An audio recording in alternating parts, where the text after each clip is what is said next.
आपने महाभारत में अर्जुन के चक्र के बारे में तो जरूर सुना होगा, लेकिन क्या आप जानते हैं ये चक्र आज भी मौजूद है?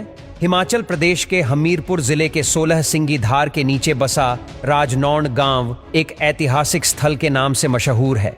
यहाँ पर पांडव अज्ञातवास के दौरान यहाँ रुके थे।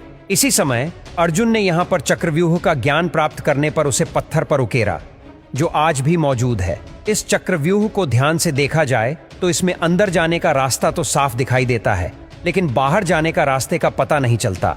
इस जगह को पिपलू किले के नाम से जाना जाता है, जो आज भी मौजूद है।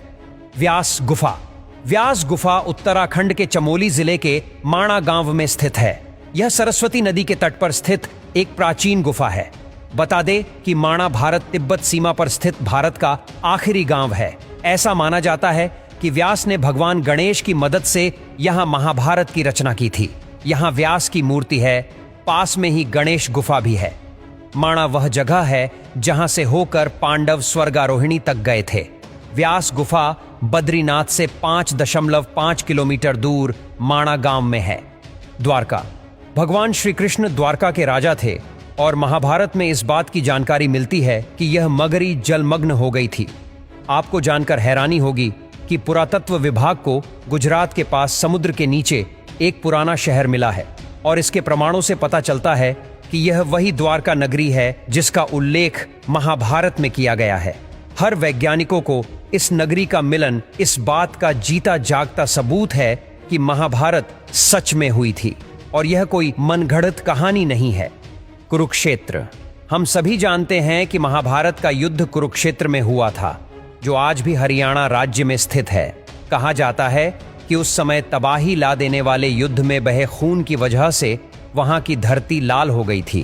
पुरातात्विक विशेषज्ञ ने माना है कि महाभारत घटना सच में घटी थी, क्योंकि उस जगह पर लोहे से बने तीरों और भालों को जमीन में गड्ढा पाया गया है, जिनकी जांच करने पर उन्हें 2800 ईसा पूर्व का माना गया है, जो कि लगभग महाभारत के समय काल के ही बने हुए हैं। मुचकुंद गुफा। यह गुफा धौलपुर राजस्थान में है। मथुरा पर जीत हासिल करने के बाद काल्यावन ने भगवान श्री कृष्ण का पीछा किया तो उन्होंने खुद को एक गुफा में छुपा लिया। उस गुफा में मुचकुंद सो रहे थे। उन पर कृष्ण ने अपना पीतांबर डाल दिया। कृष्ण का पीछा करते हुए काल्यावन भी उसी गुफा में आ पहुंचा। मुचकुंद को कृष्ण समझकर उसने उन्हें जगा दिया। जैसे ही मुचकुंद ने आंख खोला तो काल्यावन जलकर भस्म हो गया। मान्यताओं के मुताबिक महाभारत युद्ध की समाप्ति के बाद जब पांडव हिमालय की तरफ चले गए और कृष्ण गोलोक निवासी हो गए, तब कलयुग ने पहली बार यहां अपने पग रखे थे। अश्वत्थामा। अश्वत्थामा द्रोणाचार्य का पुत्र और रुद्रा का अवतार था। अश्वत्थामा को संपूर्ण महाभारत के युद्ध में कोई हरा नहीं सका था। हालांकि इसमें संदेह है कि अश्वत्थामा आज भी जिंदा है या नहीं, क्योंकि भगवान श्री कृष्ण ने उसे 3000 वर्षों तक शरीर भटकने का श्राप दिया था। कुछ लोग भविष्य पुराण का हवाला देकर कहते हैं कि वे कलयुग के अंत में जब कल की अवतार होगा तो उनके साथ मिलकर धर्म के खिलाफ लड़ेंगे। यह अलग बात है कि श्राप से मुक्त होने के बाद भी अश्वत्थामा अपनी इच्छा से जिंदा हो, क्योंकि इतने हजार वर्षों तक जिंदा रहने वाला सामान्य मनुष्य भी खुद की शक्ति से ही जिंदा रहना सीख जाता होगा, और वे तो अश्वत्थामा थे।